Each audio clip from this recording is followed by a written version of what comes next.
She goes to school নাকি she goes to the school? এখানে দাটা কি হবে নাকি হবে না, নো আর্টিকেল হবে নাকি দা হবে? এই ভিডিওতে আমরা আর্টিকেল নিয়ে এই যে কনফিউশনটা সেটা একদমই ক্লিয়ার করে নেওয়ার চেষ্টা করব। আই হোপ ভিডিওটা আপনাদের ভালো লাগবে। এরকম ভিডিও যদি নিয়মিত পেতে চান আমাদের এই ফেসবুক পেজ ফলো করে রাখবেন এবং এই ক্লাসটি বেশি করে শেয়ার করবেন। দেখুন, আর্টিকেল জিনিসটা কি এটা আমরা জানি, রিপিট করছি না। সেখানে এ আছে, অ্যান আছে, দা আছে, আবার একটা আছে no article, I mean cross, মানে কিছুই হবে না, এখানে শূন্যস্থানই শূন্যস্থান থাকবে। এখানে কয়েকটা ওয়ার্ড আপনারা দেখতে পাচ্ছেন, 1 2 3 4 কয়েকটা ওয়ার্ড। আমরা এগুলো অর্থটা জানি, একটু জেনে নেই। স্কুল, স্কুল মানে বিদ্যালয়। মাদ্রাসা মানে মাদ্রাসা, এটা আমরা জানি মাদ্রাসা। কলেজ, এটা আমরা জানি মহাবিদ্যালয়। কলেজ, অনেকে অর্থটা জানি না, মহাবিদ্যালয়। আবার আছে ভার্সিটি। এই ভার্সিটি মানে কি ইউনিভার্সিটি, যেটা আমরা বলি বিশ্ববিদ্যালয়, সেটারই একটা অ্যাব্রিভিয়েটেড ফর্ম বলতে পারেন, অ্যাব্রিভিয়েশন। এখানে ভার্সিটি, ইউনিভার্সিটি আমরা যদি লিখি কোথাও, এখানে লিখি ইউনিভার্সিটি, তখন কিন্তু আমাদের ভার্সিটি লিখলে ই হবে, এইটা খেয়াল রাখবেন, UNIVERSITY। বাট যখন শুধু ভার্সিটি লিখছেন সংক্ষেপে তখন কিন্তু ইটা হবে না, হবে নতুন একটা লেটার এ, ভার্সিটি, এভাবে। তারপরে মস্ক, মস্ক মানে হচ্ছে আমাদের মসজিদ, মস্ক। টেম্পল, টেম্পল মানে কি, টেম্পল মানে হচ্ছে মন্দির, মন্দির।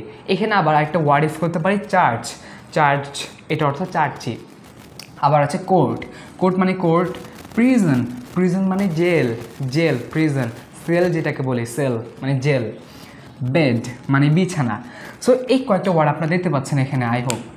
এই ওয়ার্ডগুলোর আগে আমাদের দা হয়, আবার হয় না, কিন্তু কোন ক্ষেত্রে আমরা এগুলো ইউজ করব, দাট ইউজ করবো আবার ইউজ করব না, সেটা এখন দেখব এক্সাম্পলের মাধ্যমে। যেমন শি গোজ টু স্কুল, এখানে আমরা স্কুলে কেন যাই আপনাকে বুঝতে হবে। এই জায়গাগুলো আমরা মেনলি কেন যাই, বা যারা চাকরি করে তারা কেন যায়, যায় তাদের কাজটা করতে, বা আমরা যাই পড়ালেখা করতে যাই, মসজিদে যাই নামাজ পড়তে, বিছানায় যাই ঘুমাতে, আবার কলেজে যাই পড়তে। সো আমরা যাই পড়তে, লিখতে, ঘুমাতে ইত্যাদি। আবার যারা চাকরি করে তারা পড়াতে আসে। সো তাদের রিজন একটা, আমাদের রিজন একটা, আমরা যাই এক কারণে, তারা আসে আরেক কারণে। সো এই যে আমাদের বিষয়টা, মেইন থিং কোনটা, যে তারা পড়াতে আসে, আমরা পড়তে যাই স্কুলে।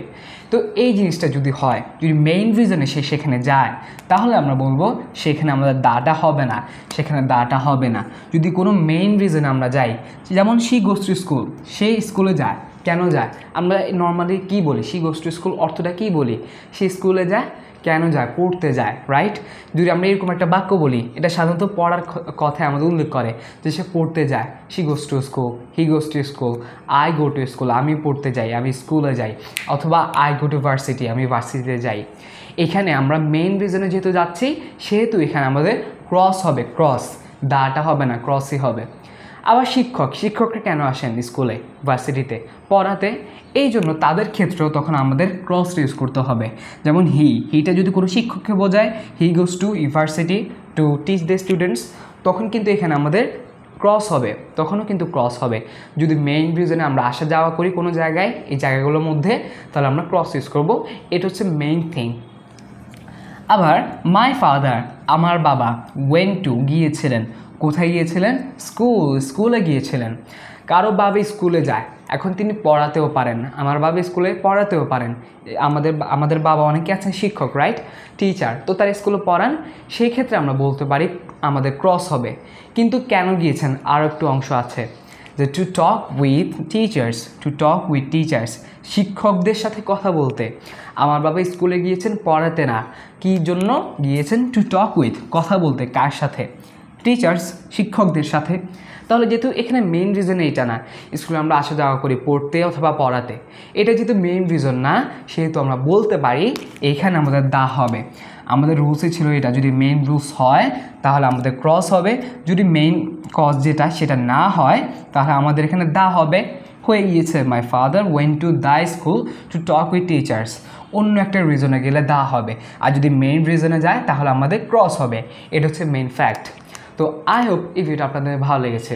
এরকম যদি ভিডিও পেতে চান আমাদের এই ফেসবুক পেজ ফলো করে রেখে ক্লাসটি শেয়ার করবেন। Thank you for watching this video. আল্লাহ হাফেজ, আসসালামু আলাইকুম।